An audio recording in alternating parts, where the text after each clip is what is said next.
terriens ont amorcelé et vendu une grande partie d'un titre foncier de 80 hectares. Suivant la voie légale, la direction de l'ORTM a déjà gagné le premier procès au tribunal de grande instance de la commune 1 du district de Bamako. La direction est soutenue dans cette lutte par les collectifs pour la défense du patrimoine foncier de Moribabougou. L'historique du site et les efforts en cours pour sa libération dans ce reportage signé Timoko Konaté.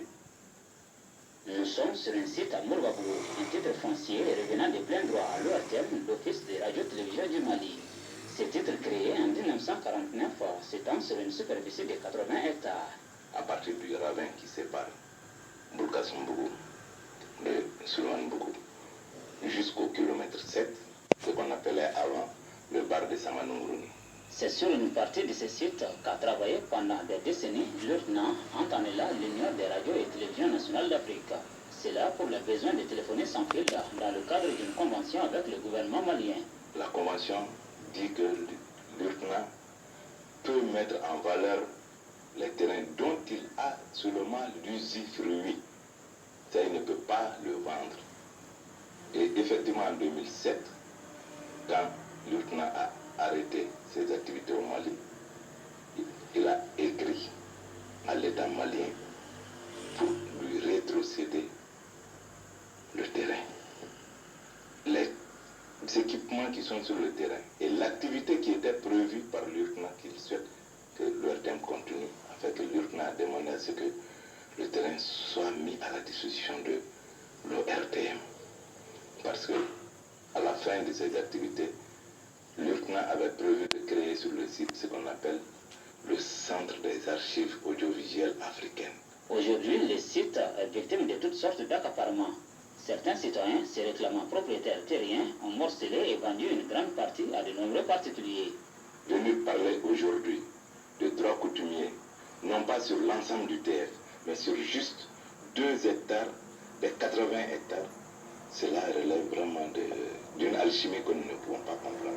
C'est donc une usurpation contre laquelle s'insurge la direction générale de l'ORTM.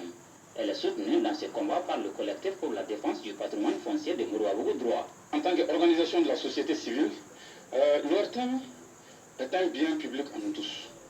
Donc, tous les bâtiments de l'ORTM reviennent à l'État. En vertu de ce seul titre, nous, comme tous les autres citoyens du Mali, ont le droit et le devoir de protéger ce site-là. C'est justement ce devoir de protection qui a motivé la tenue ce samedi d'une conférence de presse à l'initiative du collectif dans le but d'informer l'opinion nationale et internationale sur la situation qui prévaut. Une conférence boycottée par un groupe de jeunes se réclamant propriétaires terriens. On m'a appelé pour me dire qu'il y a des occupants ici, sur le site là où nous sommes en opposition avec l'ORTM. Parce que moi je suis venu, j'ai trouvé des jeunes ici qui disent qu'ils sont des défenseurs de l'ORTM. Alors moi je dis qu'il faut montrer des documents qui prouvent que vous êtes des défenseurs de l'ORTM. Ils n'ont pas pu me trouver ces documents-là.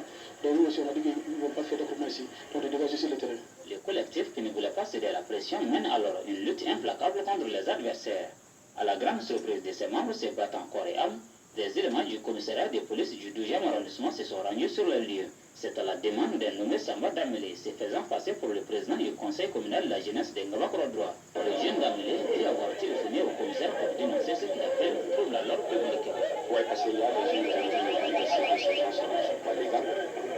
Si on dit que ces gens-là ne sont pas légaux et ces gens-là sont là à contester, les deux parties sont là, moi je dois intervenir en tant que représentant de la jeunesse, je dois appeler fort pour intervenir, pour que je puisse m'imprégner de la situation.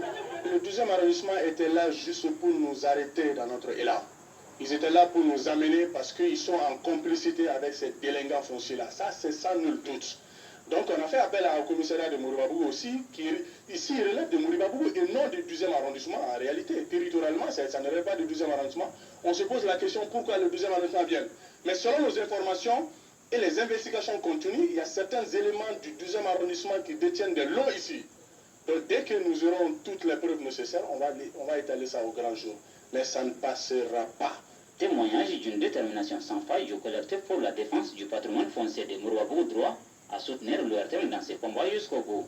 La structure a déjà gagné le premier procès au tribunal de grande instance de la commune 1. La partie adverse ayant fait appel, le deuxième procès est prévu pour le 10 juillet prochain.